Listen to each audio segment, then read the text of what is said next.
John Quincy Adams was the 6th President of the United States. John Quincy Adams was born in Braintree, Massachusetts on July 11, 1767. Adams lived with his doting father, John Adams, and his mother, Abigail Adams, until he was 10. He had 5 siblings: Abigail Adams Smith, Charles Adams, Thomas Boylston Adams, Susanna Adams, and Elizabeth Adams. Adams experienced his first formal schooling at the Passy Academy outside of Paris. In 1780, Adams briefly attended the University of Leiden in Amsterdam. After returning to America, Adams finished his few years of education by graduating Harvard College.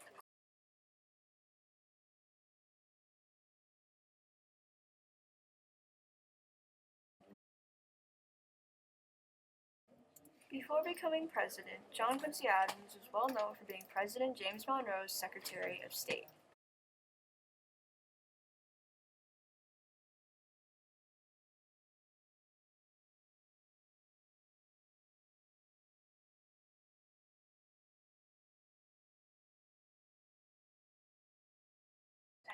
Adams originally was a Federalist, but then he became a Democrat-Republican.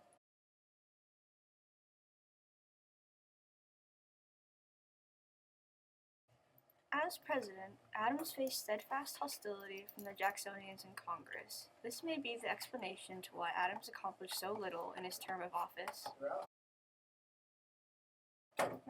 Later on in the House of Representatives, Adams was opposed to slavery, and he was outspoken in support of freedom of speech.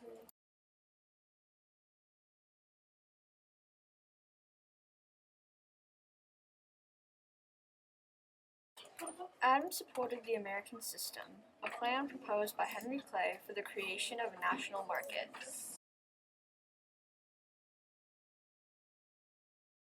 Adams opened up trade with Austria, Brazil, the Central American Federation, Denmark, Norway, and Sweden, which granted the United States reciprocal trading rights.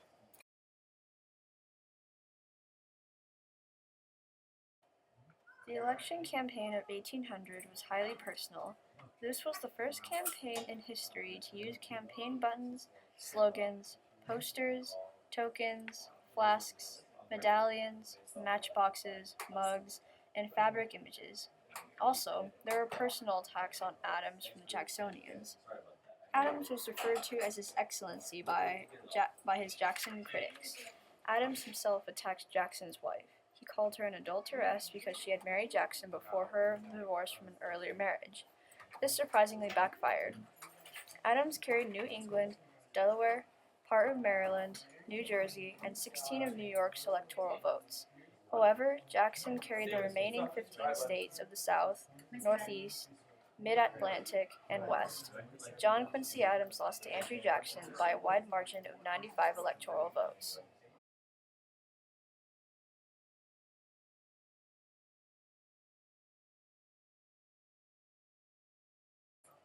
Though he was a great Secretary of State and a man completely qualified for executive office, John Quincy Adams was weakened by his total failure in the election of 1824. Adams primarily failed as a president because he was a poor politician in an age where politics began to have more weight. He impressed people as a man more in step with the Federalist past than with the attacks on the wealthy and elite expressed by Andrew Jackson. Though he failed as president, John Quincy Adams redeemed himself in taking up the battle against slavery.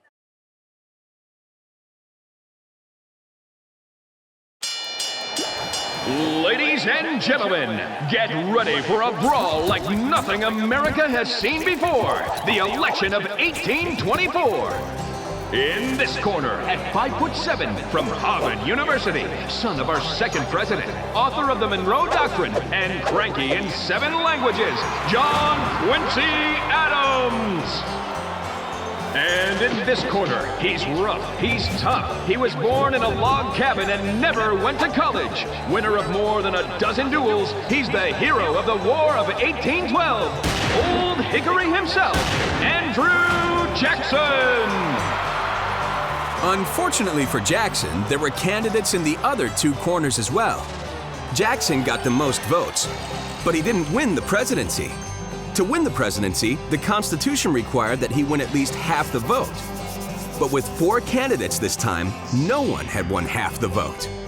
The House of Representatives, led by Henry Clay, acted as referee, and Adams was declared the winner. Why? Well, Adams promised to make Henry Clay his Secretary of State, and in return, Clay gave his support to Adams, tipping the scales in Adams' favor. At that time, being Secretary of State pretty much meant you'd end up being president soon. Sweet deal for Clay, right? You've heard of President Clay? Nope. Sorry, Clay. Famously said, "The 4 most miserable years of my life were my 4 years in the presidency." Fortunately for Adams, he lost the presidency in 1828 and went on to enjoy a career in the House of Representatives. John Quincy Adams was a great thinker and diplomat and a great congressman. He was not good at persuading people, bringing them over to his side, which is what a president needs to do oftentimes.